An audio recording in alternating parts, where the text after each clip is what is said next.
પવિત્ર સનાતન ધર્મ ચેનલમાં આપ સૌનું હાર્દિક સ્વાગત છે।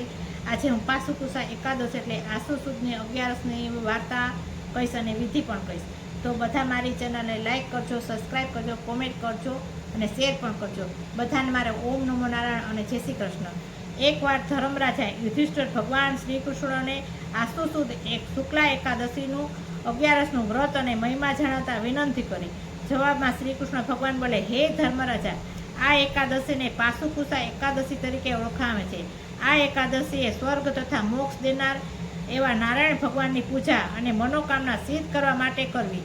ઇન્દ્રિયોને સંયમમાં રાખી લાંબા સમય સુધી તપ કરવાથી જે ફળ મળે છે તે ભગવાન નારાયણને નમસ્કાર કરવાથી મળે છે। જે માનવ મોહને વશ થઈ ન શકે કરવાનું કામ કરે છે તેના પાપથી આ વ્રતનો નાશ પામે છે। તમામ તીર્થ સ્થળોની યાત્રા કરવાનું પુણ્ય મળે છે।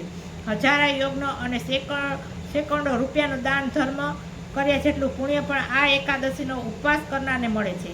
આ એકાદશી પાપ તાપ હરનારી અને સ્વર્ગ સુખ આપનારી એટલે મોક્ષ દેનારી, આરોગ્ય બક્ષનારી, ધન ધાન્યની વૃદ્ધિ કરનારી, શત્રુઓનો નાશ કરનારી, સ્ત્રી અને પુત્ર સુખ આપનારી, ગંગા ગયા અને કાશી પુષ્કર કુરુક્ષેત્ર કોઈ પણ સ્થળે આ એકાદશી કરનારા માતાના કુળના 10, પિતાના કુળના 10 અને પત્નીના કુળના 10 મનુષ્યોનો ઉદ્ધાર થાય છે। આ વ્રત કરનારે પીળું વસ્ત્ર ધારણ કરી ગળું ઉપર બેસી વૈકુંઠમાં જાય છે। આ દિવસે બની શકે તો સોનાનું દાન કરવું, તે ન થઈ શકે તો તેલ, ગાય, અન્ન, જળ અને પગરખા, વસ્ત્ર અને છત્રીનું દાન પણ કરવું। શક્તિ મુજબ દાન કરી ઈષ્ટદેવનું પૂજન કરવું।